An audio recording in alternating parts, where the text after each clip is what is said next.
You don't need a sewing machine. All you need is an empty afternoon and a little bit of patience. You can transform formerly boring pieces in your wardrobe into absolute works of art. When we think about upcycling clothing, we think they have to be these huge, time-consuming transformations, like turning a blanket into a Dior suit. But by making it this big thing, we actually make it harder on ourselves to make changes in our wardrobe that can give pieces longer lives and make us more excited to wear them. So that's what we're going to be doing today, breathing new life into 2 fast fashion pieces, adding just a little bit of decorative detail through some easy upcycling.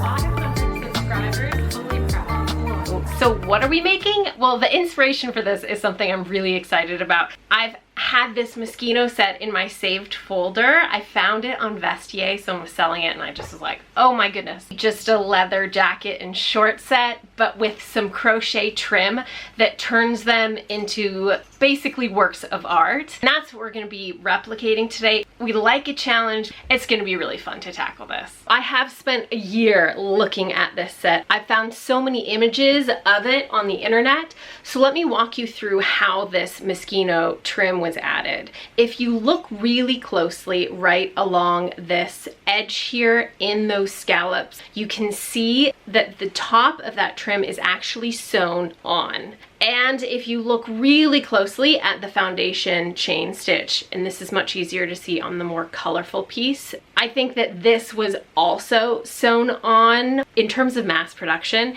it'd be a lot easier to sew on a trim rather than to hand crochet off of something.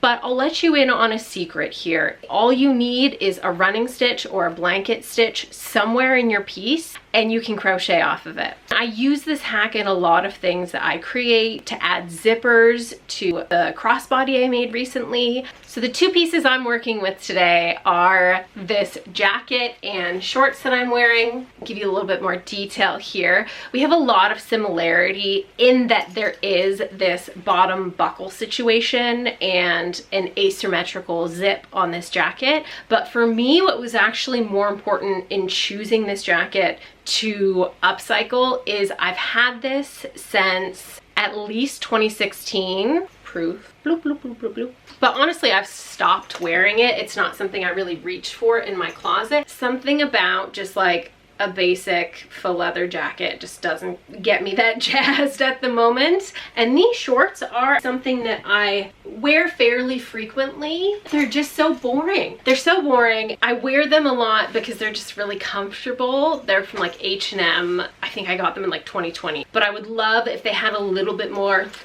something to them so that I would be excited to wear them rather than just be grabbing them because they're comfortable. I want them to be things that really bring me joy in my wardrobe so that I get excited to wear them and keep wearing them and don't have them just sitting in my closet gathering dust, so to speak, like this jacket is. The first thing I need to do here is figure out what colors we're going to be using, and to do that I need to figure out what are our stitches and what we're working with here. I think it would actually look better if that foundation chain stitch and then that first setup row are in the same colors.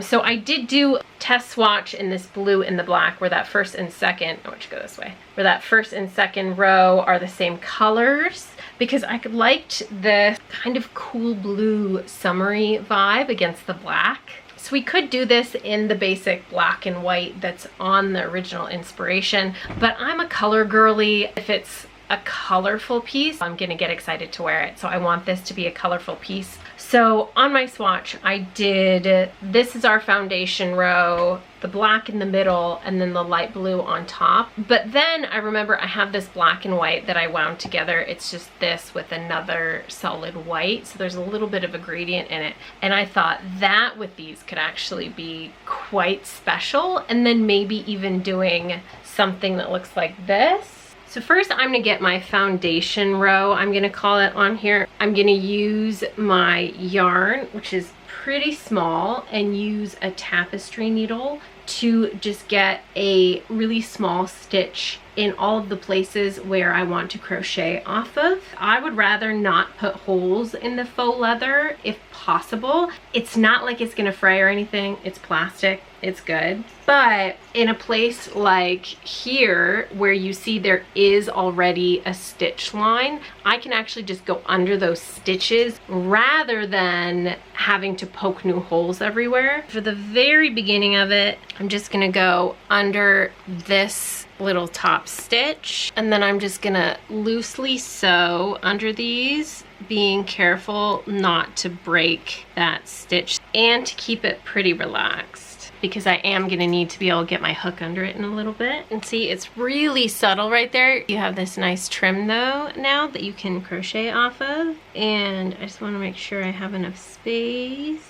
And then I'm gonna hide this last bit by going through, I think, this seam line here. So this is just going under that seam, and then I'm just gonna knot it and then just clip it right there so I have a little bit of extra length to work with. And then I'll go in, restring this one, and do the same and hide it under there. Next, I'm gonna do the same thing around the side zipper. In this case, I'm gonna hide the end of my yarn in this little bit that's called the zipper tape because it's fabric, it's really easy to stitch through. And then we're gonna do the same thing where we thread this bit of yarn under each of the existing stitches, and look how good it looks. Remember to keep it pretty relaxed because you are gonna have to crochet under these stitches.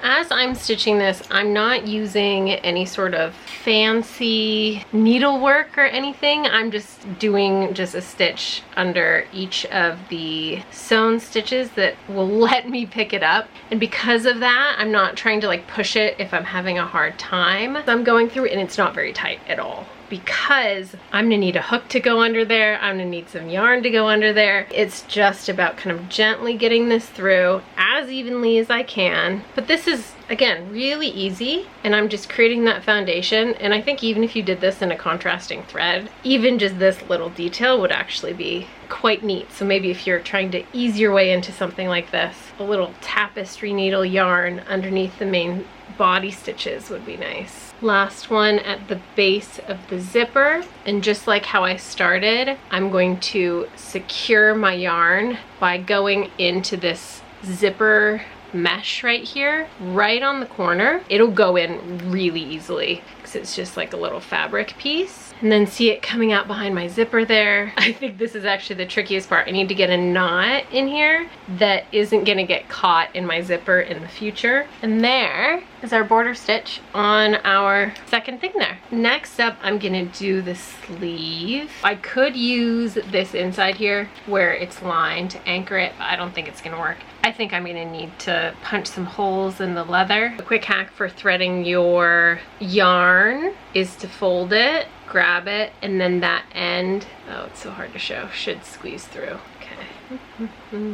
To start this, I'm gonna go in through a weaker spot that I can secure it. So I'm gonna go in through this seam line here and see if I can come out the top. Okay, so I'm in the seam line, and then can I come out the top? Come on. I saw it starting to go there, but that was way too much work, and I'm not gonna do that for the whole sleeve, so I need a better needle. I have decided to work smarter, not harder, which I think is a good strategy in life. I think that tapestry needle will do just fine if it has a starter, but I also have nothing that's helping me know my stitches are gonna be even. So I'm gonna clip my tape measure to the end of my sleeve, and then I'm gonna go in with a sewing needle, and I'm just gonna punch a little hole roughly every ½ centimeter. And what that's gonna do is serve as a starter for the hole for my tapestry needle. But see, this needle has like no problem going through this, but I'm also not trying to put yarn through it yet, so we'll see. So I punched all these teeny tiny holes along the edge. Let's see if it works now. Ta-da! So I am just doing a running stitch all the way around, which is creating quite a few gaps between. So I'm gonna go around twice actually. This would be almost impossible without those little starter stitches that I did. But I'm glad I didn't punch the full size hole because it's really just widening it only as much as I need it to. We've gone all the way around the top once really loosely and give it a good stretch so you make sure it's really nice and loose. We're gonna go around one more time doing just like a running stitch in every opposite bit. So where I was going in before, we're gonna come back out. I'm filling in all of the spaces by doing the running stitch so that when we go through to crochet, we have all of the starting points that we need to all the way around. I just screwed up, so I'm just gonna pull out the last place. I didn't screw up, rethread it, and keep going. We've made it all the way around, and I'm about to go back into this first little stitch here so I can come out the seam line again to secure it. I really want to stretch it out, and I think I'm gonna even leave a little bit of extra length when I knot it and tie it off. Look how good that looks. I finished all of that stitching under those little seams, a little Emily and Paris in the background, and meticulously went under each of those stitches, going around the collar. This one has both sides, just like the main jacket. But I wanted to pause, put it on and show you. It already looks incredible. It's hard to see, I know, because the yarn isn't a contrasting color, but can you imagine if it was? It already would have such a huge pop. You don't need to know how to crochet. You don't need a sewing machine. All you need is an empty afternoon and a little bit of patience. Don't underestimate the tapestry needle and just a little bit of yarn. Now I'm really excited to make this pop because, again, I think the black yarn on the black fabric makes it more challenging to see. So I'm gonna jump in and start doing the crochet bit on this. Let me show you all the places on this where I ended up doing that foundation stitch. With the jacket, I tried to follow the Moschino pretty closely. Randomly, this jacket has all of the same features. So I did shoulders here. I traced the entire collar. I only did the inside here so that you can actually close it. But on this one that is the overlap, I did both the inside and this outside piece. On the lower part of the jacket, I did the zippers, the belt trim here, the edge of this little pocket, and then I also did the ends of the sleeves. On the shorts, I switched it up a little bit because my shorts do look very different than the Moschino ones. I did the border along this pocket here, extending down and then all the way up. And then I did the borders on the outside of these two patch pockets here. Now we're gonna go through and do a very, what I'll call like level 2 of complexity, which is a super easy, incredibly basic crochet stitch. So if you're just getting going, you can see what adding one little crochet detail will do. Then we'll go through and add that layered scallop piece so that you can get the effect of what a more complex crochet stitch would look like. Maybe you start with just this basic stitch under the seam, and then next, when you feel like a little bit more of a challenge, you can come back and add the next thing we're gonna do here. If you have done a chain before in crochet, you just take your hook, grab something and pull it through, and that's a chain of 1, just going like this. You can do this stitch because we're gonna be doing a slip stitch, which is the same thing, but you're just doing it with one more loop. We're gonna get our piece here, I guess you can see really well.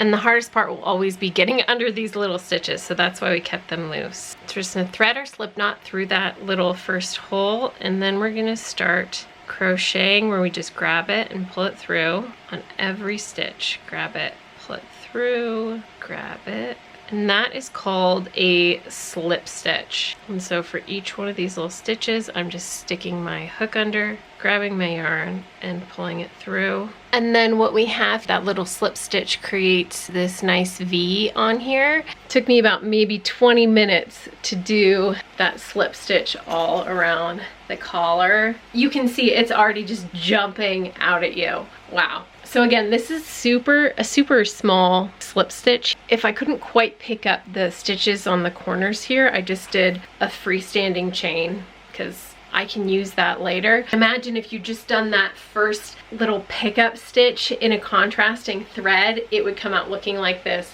doing almost nothing. So we've done the collar. Now I need to do this side around here, zipper, and then the belt. Let me know in the comments what level you are as you're approaching this. Are you just watching this for some inspiration for something you might work towards in the future? Are you someone who thinks that they could tackle that level 1 of using the tapestry needle? And while you're at it, if you're enjoying this, I would love if you give me a thumbs up so that I know that you're enjoying this type of content. For now, as I'm going through and I'm doing this, to tie off my ends, I'm pulling my yarn through my last stitch to have a nice little slip knot there. And don't worry about having these, we'll get rid of them. I would err on the side of a little bit longer of a tail. Look how fab that pocket's looking. Now onto this one. Coco Chanel called to say we are looking too damn good. Wow. Let me add the jacket. So we haven't even done the fancy crochet yet. This is just a simple slip stitch. You can see now, even just with this little line of contrasting yarn on the edge of everything, how good this looks, how elevated, how exciting. And so if on that very first stitching that you had done, if just that had been a contrasting yarn, it already would have sent this miles into the future into how fabulous it could possibly look. This already looks so good, and it's only gonna get better from here. I'm gonna show you the final stitch patterns that I used to make the crochet trim on an almost finished set. I had laid out how I was going to do all of the stitch patterns to have it mirror that original Moschino piece. However, it does feel a little bit overwhelming with the border on both the belt of the jacket and on the bottom when you put them together. So I ended up actually having to rein it in a little bit and change what I was doing so that it didn't look too much like a cupcake, dare I say. If I look at the original garment, we have two main patterns where we have the foundational row form a scallop, and then the second row also has a scallop, and then we have where the foundation row only creates spaces for the second row of scallops. So those are our two main patterns. The first one is used in kind of those chunkier spaces, and then the second one is used as those outside details. I thought I was going to do that full thing and started that here and in the darker blue on this part of the shorts, on the trim, and then on the back. And I really liked how that looked. I did end up doing the full double scalloped pattern on the back pockets. As I looked at the effect that that had, it seemed a little bit overwhelming. Now there is a second version of the scallop on some of the smaller pieces on the jackets, which I did on both of the top trims of the pockets. And I think that worked out really nicely because it's a little bit less in your face. And that is the really simple pattern for the shorts. By the time I got to the jacket, I was really questioning my life choices in terms of how much scalloping I really wanted on the jacket. On this outer edge of the jacket, I did the full scallops, and on the interior trim all around the neck, on the inside here, this piece, I did that same pattern, and that's where I stopped. For everywhere else, I was looking and I was like, this is a lot of crochet for this jacket. So I decided to use this secondary pattern that's on the pockets here to do the belt edges. And I think that was pretty successful. I did the same thing on the zippered pockets. But one of the things that I did was I did actually both rounds in just that darker blue on this side. I kind of wish I'd done that on this side. I might unpick and do that. I did that full scallop on the edge of this little pocket trim. In the instance of this pocket, the cupcake vibes totally work. The last part I'm gonna do are these little lapels here, and then we're gonna weave in the ends. Second shoulder is done. Now it's time to use that tapestry needle and weave in the ends. So the way that you're gonna do this is put both of the yarns through the eye of the needle, and then you take that threaded needle and you're gonna stick it into a seam here. You're not trying to go through Yeah, see, look how easily that went in. You're not trying to go through the leather itself. You're trying to go in between this piece and this space that this seam creates. That way you're not making any holes or anything. And then on the other side of mine, I notice I'm in the lining. So what I want to do is I want to get my needle through so that I have the entire needle now with all of my yarn attached in the lining. And I'm going to grab it and just kind of pull it in, and then I'm gonna seam the lining to bring it back out through. I don't mind as much putting a hole in the lining here, but it's just better for the garment the fewer holes we have. So I'm bringing it out through the little armhole, and there you have it, no ends. Technically, we haven't knotted it or really secured it, so you could pull it back out if you wanted to, but I found that getting the yarn through this seam here is actually pretty strong. So unless you intentionally are trying to pull that back out and change something, it should hold. So we're gonna do that one more time on this side. If this end is really short and I'm gonna lose it as I'm trying to get this through the seam, is I'm gonna go into the seam first. So there we have our tapestry needle just like chilling in the seam there. And then I'm gonna take my 2 yarns and I'm just gonna kind of weave them in. If you have a yarn threader, that might make your life easier, but if you just fold them in half, there's like some rule about if you fold it over the thing, it's gonna fit through, and see how easy that was for me. And this is again why we're using a tapestry needle. And so even though this end is short, it's already all the way in, so I just keep going, grab it on the other side. There it disappears. I have my needle on the inside, go find a seam. Here you can see I had a really long end, so I pulled it all the way back out. That's fine. Oh, and actually that one came out too. Nothing wrong with that, unless it tickles you. And there our ends are woven in, the easiest crochet and weaving in I've like ever done. I think this looks incredible and so expensive. So don't be afraid to adjust based on your appetite for how many scallops, how many ruffles, how much crochet you want to be on the pieces. If you try this, I want to know. Make sure you tag me at Rebecca in Europe. If you enjoyed crocheting with me today, I have some crochet alongs coming out shortly. So make sure you find that link in my bio to get on the email list for more information about those. But this turned out so incredibly well, and I hope you enjoyed this easy upcycling crochet hack, and I'll see you next time.